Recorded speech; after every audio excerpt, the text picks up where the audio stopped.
కావడం జరిగింది. నెల రోజులుగా ల్యాబ్ అసిస్టెంట్ ఒక వ్యక్తి వాళ్ళ శరీర భాగాలకు ఫోటోలు తీసి వాళ్ళకే వన్ టైం వ్యూలో పంపించి అతను చెప్పినట్టుగా వినాలి, లేకపోతే పరీక్షల్లో ఫెయిల్ చేస్తాను అని బెదిరించడం జరిగింది. దీనికి నెల రోజులైనా కూడా ఎటువంటి యాక్షన్ తీసుకోలేదు. తూతూ మంత్రంగా ఒక కమిటీ వేయడం జరిగింది. ఈరోజు తీసుకుంటే సాక్షి వెలుగులోకి వచ్చాక అందరూ స్పందించడం ప్రారంభించారు. ఆ విద్యార్థినులు నెల రోజులకు పైగా వేధింపులకు గురై ఆ రంగరాయ మెడికల్ కాలేజ్ ప్రిన్సిపల్ గారికి మెయిల్ చేస్తే వాళ్ళు కమిటీ వేయడం జరిగింది. మరి ఎక్కడ ఉన్న ఈ ప్రభుత్వం ప్రవేశపెట్టిన శక్తి యాప్లు అంటూ చాలా ఓదరగొట్టారు కదా. అలాగే తీసుకుంటే మానవత్వం గురించి స్పీచ్లు ఇస్తారు హోమ్ మినిస్టర్ గారు. మరి ఏదమ్మా హోమ్ మినిస్టర్ గారు, ఈ సంఘటన మీద మీ స్పందన ఏంటి? ఈ కూటమి ప్రభుత్వం అధికారంలోకి వచ్చాక అడుగడుగును కూడా మహిళలకి వేధింపులు, మహిళల మీద అఘాయిత్యాలు, హత్యలు, అత్యాచారాలు రోజు రోజుకి పెరిగిపోతూ ఉన్నాయి. ఒక సంఘటనని మించి ఇంకొక సంఘటన. మహిళలు ఇంట్లో ఉన్న రక్షణ లేదు, కాలేజ్కి వెళ్ళినా రక్షణ లేదు, స్కూల్కి వెళ్ళినా రక్షణ లేదు. అలాగే పని ప్రదేశంలో కూడా మహిళలకి ఈ కూటమి ప్రభుత్వంలో రక్షణ లేని పరిస్థితి. వీటన్నిటికీ కారణం ఏంటంటే ఇన్ని సంఘటనలు జరుగుతూ ఉంటే ప్రభుత్వం అత్యంత నిర్లక్ష్యంగా వ్యవహరించడం వలన ఈ విధంగా రిపీటెడ్గా ఒకదాని మీద ఒకటి సంఘటనలు మనం వినాల్సిన దుస్థితి ఈ రాష్ట్రంలో కనిపిస్తూ ఉంది. ఈరోజు తీసుకుంటే ఆ A1గా ఉన్న ల్యాబ్ అసిస్టెంట్ కళ్యాణ్ చక్రవర్తి తప్పించుకోవడం జరిగింది. అలాగే తీసుకుంటే ఆ మిగిలిన ల్యాబ్ టెక్నీషియన్స్ని సస్పెండ్ చేయడం జరిగిందంట. సస్పెండ్ ఎవరికి కావాలి? వాళ్ళకి కఠినమైన శిక్షలు పడాలి. ఈరోజు తీసుకుంటే ఎన్ని సంఘటనలు మనం చూస్తున్నాం ఈ కూటమి ప్రభుత్వం అధికారంలోకి వచ్చాక. రోజుకి 70-80 సంఘటనలు మహిళల మీద అఘాయిత్యాలు జరుగుతున్నాయి. గంటకి 3-4 సంఘటనలు జరిగే పరిస్థితి. ముఖ్యంగా కళాశాలల్లో మహిళలకి కనీస రక్షణ లేని పరిస్థితి మనం చూస్తూ ఉన్నాం. ప్రభుత్వం, ముఖ్యమంత్రి గారు, డిప్యూటీ సీఎం గారు, హోమ్ మినిస్టర్ గారు అత్యంత నిర్లక్ష్యంగా వ్యవహరించడం వలన ఇలాంటి సంఘటనలు రిపీటెడ్గా జరుగుతూ ఉన్నాయి. వాళ్ళకి ఆ పనులు చేసే వాళ్ళకి భయం లేకుండా ఉండే పరిస్థితి మనం చూస్తూ ఉన్నాం. గతంలో చూసాం, కొన్ని నెలల క్రితం గొడ్లవల్లేరులో ఆ ఇంజనీరింగ్ కాలేజీలో అమ్మాయిలు బాత్రూమ్స్లో సీసీ కెమెరాస్ పెట్టి వాళ్ళకి ఎంత దారుణంగా ఇబ్బందులు పెట్టారో మనం చూసాం. ఆ సంఘటనలో ప్రభుత్వం అలాంటి పనులు చేసిన వాళ్ళకి అండగా నిలిచి ఏమీ లేదు అని చెప్పి అక్కడ విషయాన్ని కనుమరుగయ్యేట్టుగా చేయడం జరిగింది. అలాగే తీసుకుంటే ఇలాంటివి ఎన్నో సంఘటనలు. రాజమండ్రిలో నర్సింగ్ కాలేజ్ విద్యార్థిని ఒక వ్యక్తి వేధింపుల వలన ఆత్మహత్య చేసుకొని ఎన్నో రోజులు హాస్పిటల్లో ఉండి బ్రెయిన్ డెడ్ అయిపోయి చనిపోవడం జరిగింది. అలాగే తీసుకుంటే అనంతపురంలో ఇంటర్ విద్యార్థిని తన్మయి హత్య కావించబడ్డం మనం చూసాం.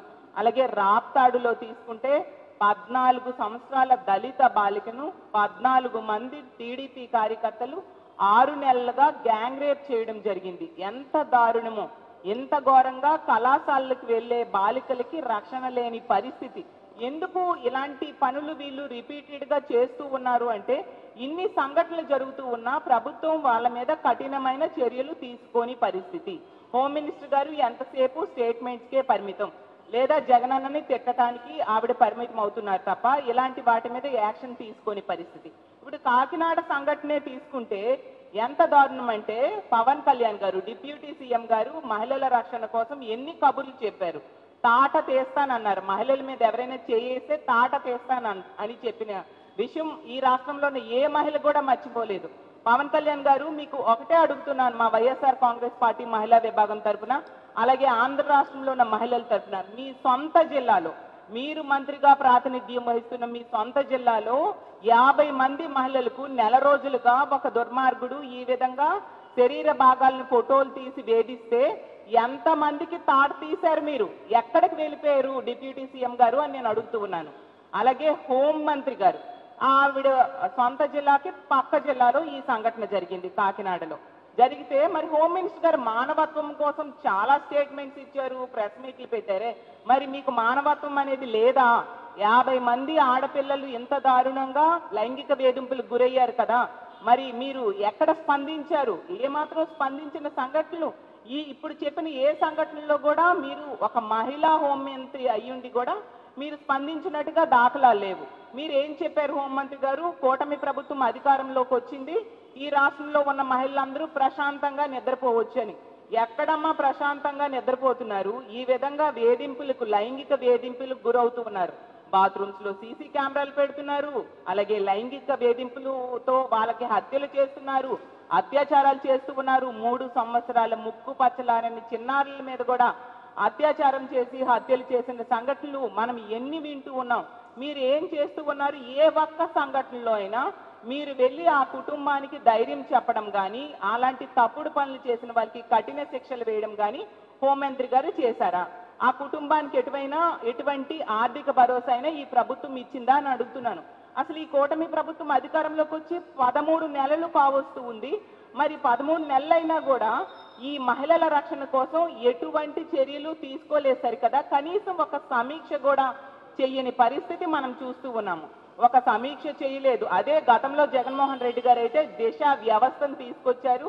దిశ చట్టాన్ని అసెంబ్లీలో ఆమోదం పొందేట్టుగా చేసి కేంద్రం దగ్గర అది పెండింగ్ లో ఉన్నా కూడా అందులో ఉన్న అంశాలన్నీ మన రాష్ట్రంలో అమలయ్యేట్టుగా చేయడమే కాకుండా దిశ యాప్ తీసుకురావడం జరిగింది. ఆ దిశ యాప్ ని 1,30,00,000 మంది మహిళలు ఈ రాష్ట్రంలో డౌన్లోడ్ చేసుకున్నారంటే ఎంతగా ఆ దిశ యాప్ ఒక భద్రతని, భరోసాని ఈ రాష్ట్రంలో ఉన్న మహిళలకి ఇచ్చేది. అలాగే ఇలాంటి తప్పుడు పనులు చేసే వాళ్ళకి ఎంత భయాన్ని క్రియేట్ చేసేదో అర్థం చేసుకోవచ్చు. అలాంటి దిశ యాప్ని ఈ కూటమి ప్రభుత్వం అధికారంలోకి వచ్చాక ముఖ్యమంత్రి గారు, డిప్యూటీ సీఎం గారు, ముఖ్యంగా హోంమంత్రి గారు అసలు దిశ యాప్ లేదు, దిశ వ్యవస్థ లేదు అని పదే పదే చెప్పడంతో ఇలాంటి పనులు చేసే వాళ్ళకి భయం లేకుండా పోయింది.